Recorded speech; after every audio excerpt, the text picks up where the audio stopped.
Good afternoon. Welcome to the tea table. I am so happy you have joined me today. It's a very cold, January, wintry day.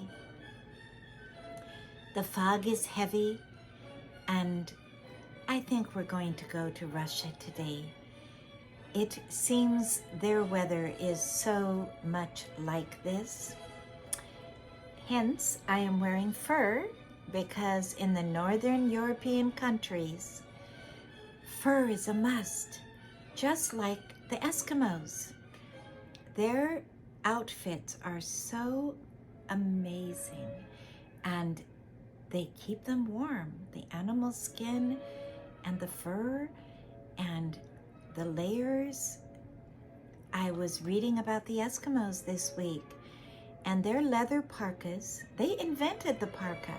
They go all the way down below the knees and keep those different native tribes warm through the winter. Amazing how they have survived. It is so cold, and for much of the winter, it is almost dark all day long, and they have to live in their igloos, and they have a way of surviving that is really, truly inspirational. And I have a beautiful piece on the tea table today, which is so appropriate. And this is the Russian Samovar that has been in the homes of the Russians for centuries. And it was one of the main ways they kept warm. And as I studied the history of the tea of Russia, it is most fascinating. The peasants had a form of tea, herbal plants, before the great, wonderful tea came in from China in the 16 and 1700s. And came to the Tsar. But the peasants had this invention, and what this was is a samovar, and this is full of water, and then the pot holds a very strong tea, so strong that you would just put a little bit, and this would be a typical cup that would come with the samovar. And it has brass with a little ceramic cup, and it would go here to the water and turn the water on and have mostly hot water, and then they would have just a little splash of the very dark, almost like a concentrated tea, and they would keep this is before electricity, they would keep this going all day long, because under here they would have a piece of charcoal, or they would burn pine cones or wood. And so whenever anyone came into the home, they would be offered a cup of tea. And it was a survival, truly. I am playing Tchaikovsky's famous violin concerto for us today. And it has such varied beauty in it. And Tchaikovsky was probably the greatest Russian composer. And he was living in the late 1800s. And he influenced Rachmaninoff and other Russian composers. And we all love Tchaikovsky. He left an incredible collection of music given to the whole world. But anyway, on this little, I have this in my dining room. This is very old, and it, of course, I would never use it now because I wouldn't really know how to functionally, I wouldn't know if I trusted the metal inside to use for tea, but I like the look. And what I always have sitting in the cups is these famous Russian eggs. The Russians are famous for their art, and This is a painted church from probably way, way out in the country, old church. And it reminds us of the stave church in Norway. And you know, these northern countries did influence one another. And the Vikings went to all of these places.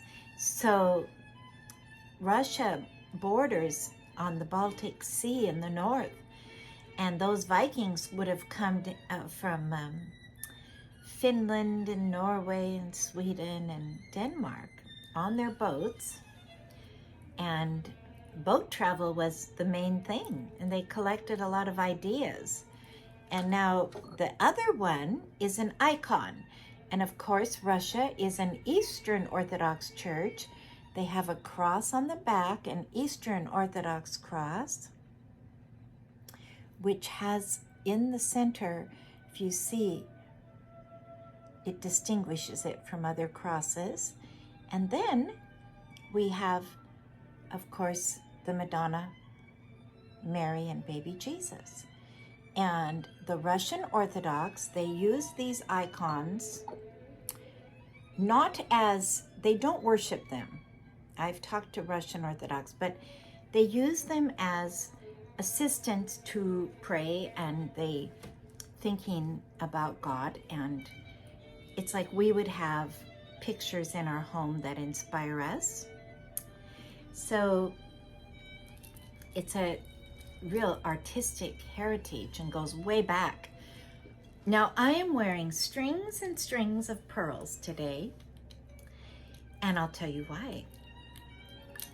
I'm wearing them in tribute to the last Tsarina. And the Tsar and the Tsarina, you know, when the Russian Revolution happened in 1917, they were deposed, and then with their beautiful family, they eventually died. But she would wear all these, if you see pictures, now I'm wearing black today because it goes with my fur, but generally you see her and her daughters in white, and they have all these pearls. And of course, their pearls would have been real. And real pearls, so valuable and very precious. But you know, a pearl is a rather easy thing to imitate. And so we have a lot of pearl jewelry in our world that is faux, or what we would call reproduction, imitation, and they're beautiful. And we don't have to worry about anyone taking them, right? Right. There are advantages of not having the real thing. There really are. Well, if you haven't gotten your tea yet, please get your tea, and I will be waiting for you. Well, before we pour out, I want to show you what else I have. I have a little collection of Russian nesting dolls.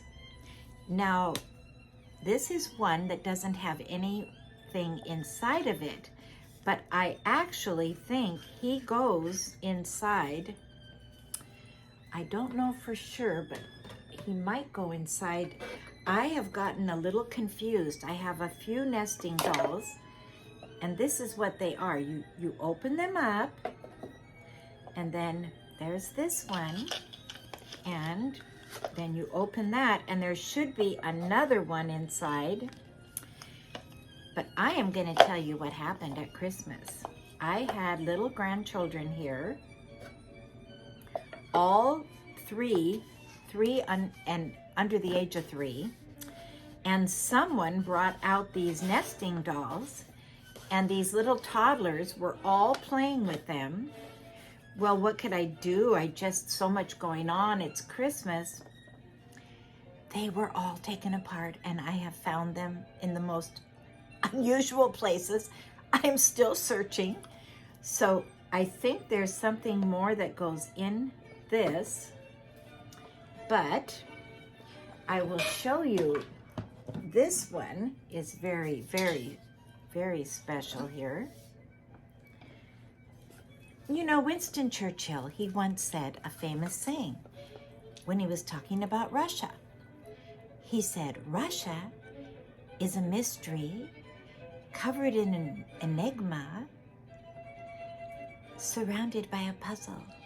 Russia, the great Russia, is such a different place because it is not really just a country, it's a world. Did you know there are 11 time zones in Russia? Now, this is beautiful. I love these bold colors. It reminds me of Scandinavian colors because they always paint. I think when you have a kind of a dreary winter climate, you want these bold colors. Let's see if I can get this open. There, I got it open. Okay, we're gonna put her here. Now, the next one is this. And we're gonna open her. Oh, now there's another one. Gonna open her. Oh, and there's another one. However, she is missing her second half. So I am in search now in my house for these lost. I know they're here. Nobody took them out, but when you have little toddlers and so much going on at Christmas and presents being opened and everything happening at once, you can lose track quickly of something this small. Let's see now. Wait. You have to match them up. Now, I found this is one little tiny head that probably is the center of this one. So I'm looking for that other half. Okay. Now, this is the most spectacular one we have. She's awesome. Isn't she beautiful? And she's big. I mean, look at, you can measure my face. This is the biggest one I've ever seen. Whoops. Okay, we'll take that. And all I have in here is half. So I'm looking for that upper half. And so now I'm on an adventure in my own house. But you know, when they climb around on the couch and things, I think they're hiding. I've had my kids help me go under the couch and we got everything we could find. So I'll let you know as we come along our tea talks if I fully find these. Well, now I've chosen for my pot today a beautiful little modern, this is a modern Russian pot. And you can see that it looks, it painted enamel. And I used to go to the Russian store in Leavenworth, and they had the most beautiful samovars, modern, with this kind of pattern, painted like a beautiful, like those Russian scarves. They have such lovely art. Well, I'm going to pour out, so I'll put down my little pot for a minute. And this is I talked last week about St. Petersburg china. This is a piece of St. Petersburg china, cobalt blue and gold. And I just washed this, and that's why it's dripping. But I'm going to pour you a little cup of Russian tea. And I'm fabulous tea today. My son had sent me from a Russian shop in LA when they were living there. I think I told about this on the Tea Talk once, but they sent me so much tea. I was recovering from being not feeling so well, and they wanted to cheer me up. And so they sent me tea, and this was part of it that I saved. And it's Imperial Royal Elixir tea. And it is so, the tea they sent is so fabulous. This tea, I'm going to show you. It's in It's in this. It's loose leaf. Oh my goodness, it has a scent that is so pure and so good. And I'm going to start using this again. I went to get this tin to show you. Also, they sent me a box, and I can't find it. I know I have it somewhere, that had the Tsar and Tsarina, and it was Russian tea with a flavor of berry. Delicious tea. Because the peasants in Russia, like I said, they would make their own herbal teas from what they could grow. And then, well, what happened, I'll back up a little bit. Turkey was known so much for coffee. But when the Japanese emperor visited Turkey, he brought tea from China. And the tea was so delicious that the Arabic people from there started drinking a lot of tea. And then they started realizing that they could grow tea also because of their climate. Well, then the Tsar was sent tea in the 1700s, well, actually in the 16s, and at first they didn't like it, but then they started liking it, and then they had green tea and white tea and red tea and orange tea. They had all these different teas coming, and the royal house of Russia just fell in love with tea, and every home that could afford it had a samovar. And when you read Leo Tolstoy's books, or Dostoevsky, or Pushkin, or any of the Russian authors, tea is the center of their social life. They have conversations around tea, almost like the Asian tea ceremony. It is very social. And in that cold climate, and people in those days were on foot. They didn't have cars. The roads wouldn't have even been good for cars. People were on foot. Or if they had money, they had a horse or a mule, but most of them were on foot. And so they went to their neighbor's cottage and would have tea. There weren't restaurants or hotels, but their social time was circling around tea.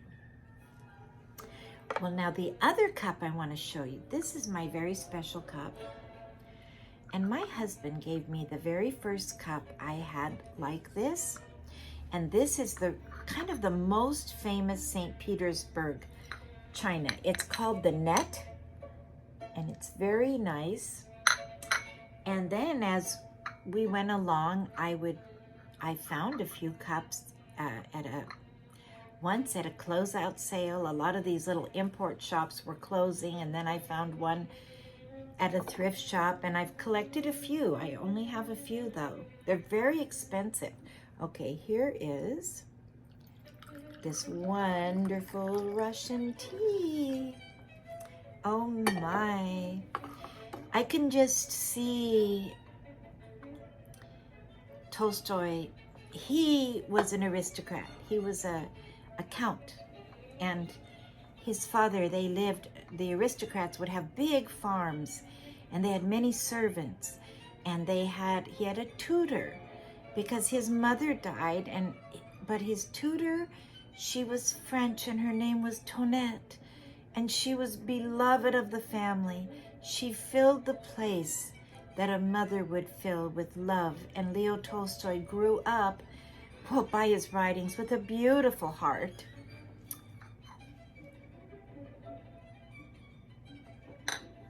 This is a nice cup. My husband and I often have coffee in these cups. These are nice. They're just very generous cups. The interesting thing about the Russian china is they have a small indent on where you would put the cup, but it doesn't fit as tight as like a British china indentation. And I think I learned why today. Because the water was so hot in the samovar that they couldn't immediately drink, because many of them didn't put any milk in their tea. They would prefer sugar. And so they would pour a little tea in their saucer, and then they would drink it from the saucer so they wouldn't burn themselves. And that's why I think the saucer is nice and rounded. I think for that reason. It's very interesting.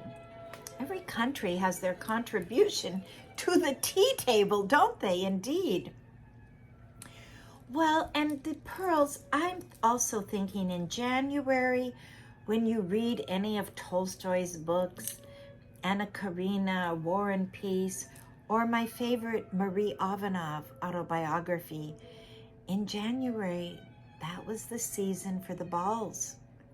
Now we know why. Nothing could go on in January. The ground is frozen. No one can really be working. It's inside work at that point, and the days were so short. They needed to do something to bring joy, and so that's why they had the ball season in January. And those balls, if you read about them, they didn't even start until evening. They would eat at midnight, sometimes not go home till 2, 3, 4 in the morning. And for the aristocratic people of Russia, they had, of course, many servants, and they weren't having to go to work. And much of this is depicted in, like I said, Leo Tolstoy's writings.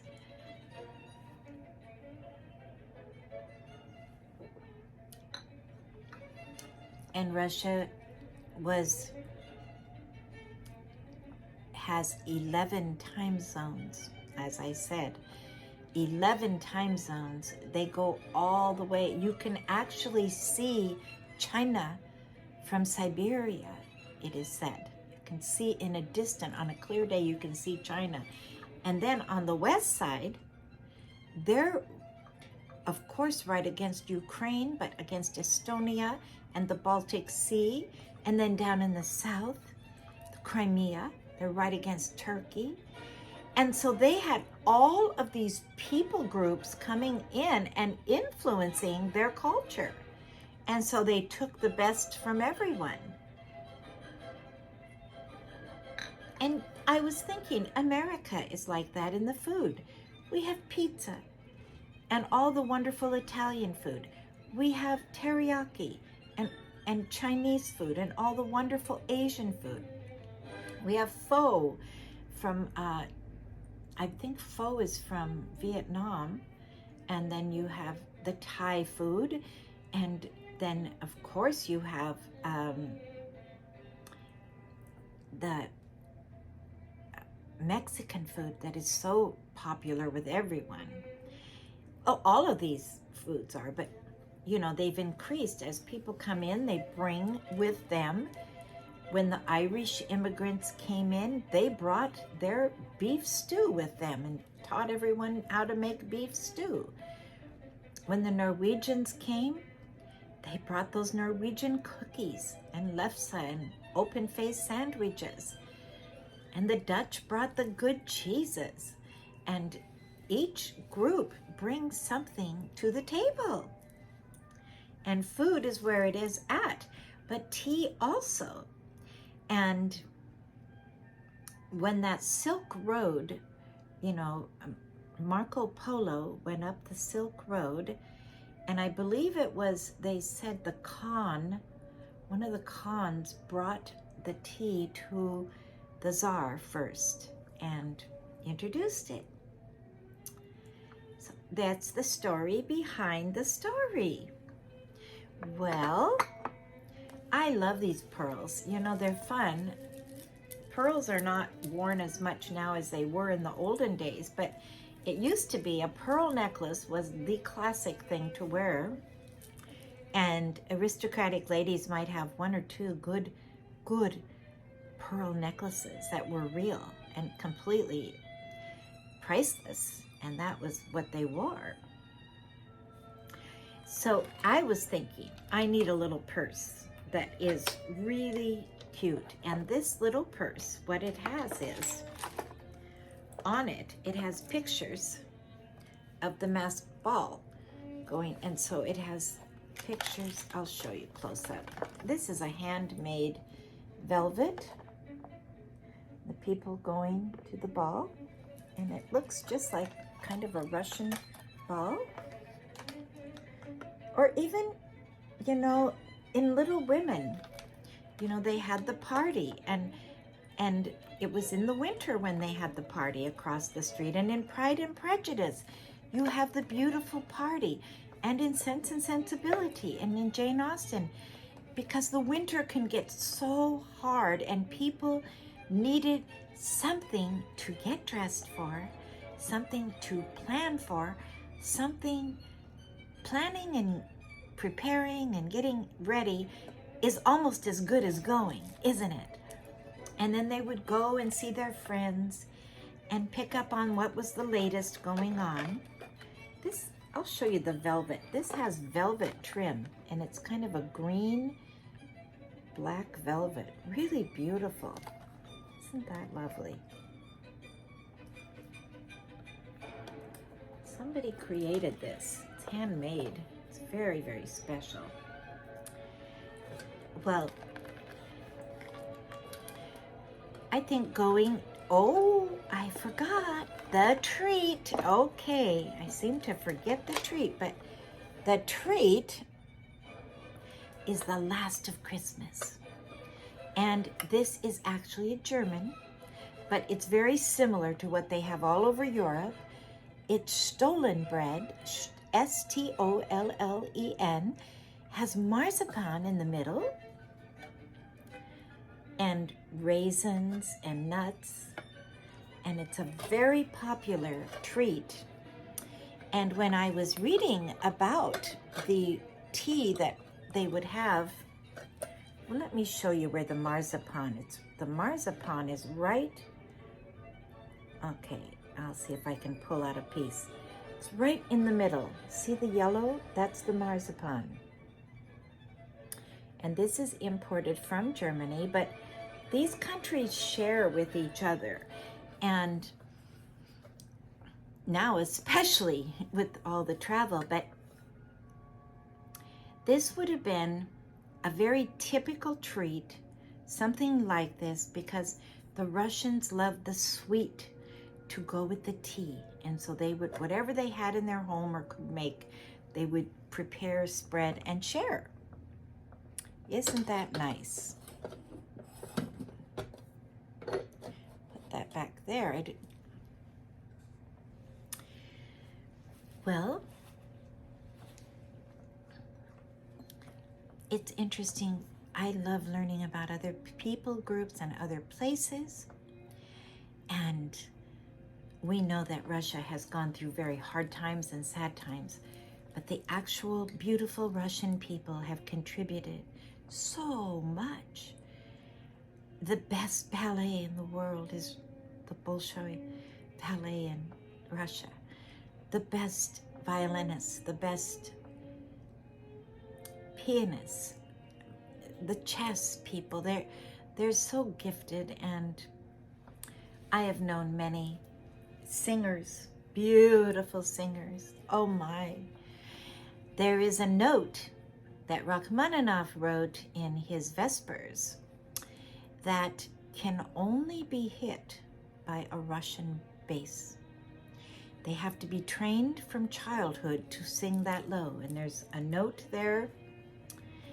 I will play the Vespers for you sometime on the tea table, but you can look it up. Rachmaninoff Vespers. What we did several times was we had tea and lit candles and listened to the Vespers. What it is Rachmaninoff, the great composer, went throughout Russia to all of the ancient churches and in the little villages and towns and collected the most ancient liturgical Christian church music he could find, and he combined it all in a collection called Vespers. Vespers is the evening office of the church, and that means the prayer time. The Eastern Orthodox, I have a friend very close friend, and her brother-in-law is a Russian Orthodox priest in California, in Bakersfield. And do you know that they have church every day at 6 o'clock? They have a service. And it's short, but I know that the great homes of the aristocratic Russian people, or anyone that could afford it, they would all build a chapel in their home, on their property. And Solzhenitsyn did this. When he came from Russia in the 70s to America, and he came to Vermont, and he built a house, he built a chapel, and he had a priest that would come every day, and they would have their vespers or prayer. And so that is the service that, the services that Rachmaninoff went to collect, these obscure, beautiful pieces that had been written and perhaps were not sung in the cities. Well, if you read Marie Ivanov's, Marie Ivanov, well, her autobiography, they had a chapel and they had a priest. And then you also read Maria von Trapp. Now, she was from Austria. She was Catholic. When they built their home, they had a chapel built, and they had their own priest also. And the priest, if you read her autobiography called Maria, he is the one who really taught them to sing harmonies. They were folk singers, but they wanted to do more advanced music. And so their priest was a trained musician and taught them how to sing motets and really advanced harmonic music. So having a chapel in the home is actually a wonderful thing. And you will see in the Russian books, and I have a painting, I have a book upstairs that a woman, after she had left Russia and escaped to the West, she would probably be passed now, because she had painted, a beautiful artist, and she had painted all these pictures of what their life was like, you know, in the sleigh and in the family. And she was from a home that had a chapel in it, and she has the priest coming in. And I will bring that book to the tea table. But it is interesting because even their calendar was operating from the Christian liturgical church year. And in the Middle Ages, that's the way it was. And the Eastern Orthodox continued to do that, and was a very Christian culture. And I know that in Marie Ivanov's book, this is a true story, this is not a novel, it's her autobiography. She's a young girl. This is like 1910, before the revolution happened. And Leo Tolstoy was a friend of her grandfather's, and he came to their home on New Year's Eve, and he said, could we read the scriptures together? He wanted to read the Gospels together with Marie Ivanov's grandfather. But they were on their way to church at that night, to go to church on New Year's Eve. So he greeted him and they had tea, but he didn't stay. But that was the common way that people lived. Isn't that interesting?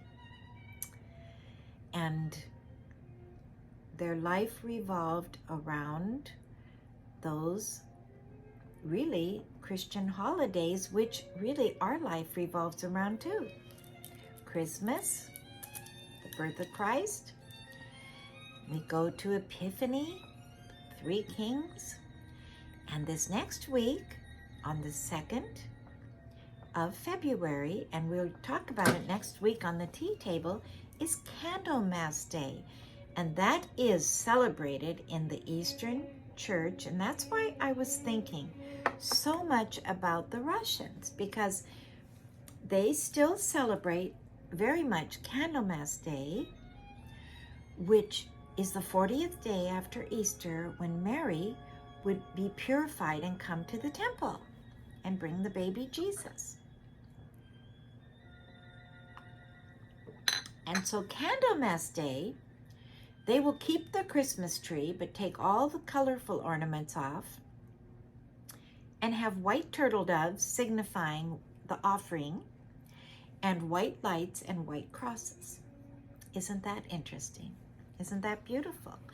I love all celebrations that reflect goodness and grace and love and God's light again. There's the light. Candle Mass. It means the Mass of the candles.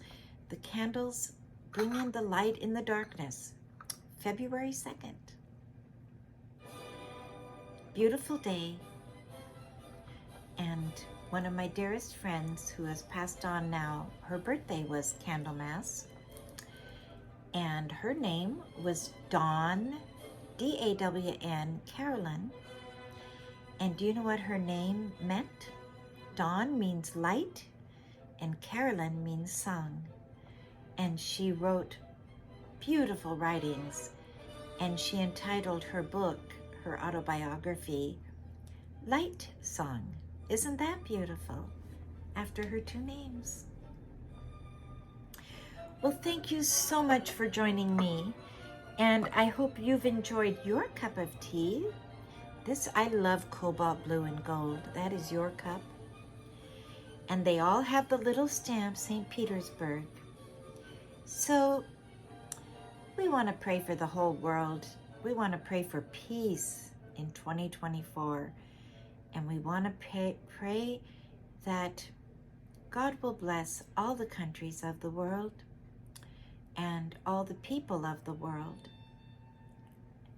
So that is my tribute to the historical part of Russia that we can remember. And the beautiful Tsar and Tsarina. If you read about their lives, they were truly Christian people, and they had true love. They loved each other so much. Their love letters and their family and the way they treated one another. A real testimony of God's beauty and grace. So thank you so much. And if you haven't subscribed to my channel, please subscribe. Push the notification bell, and I will be waiting for you.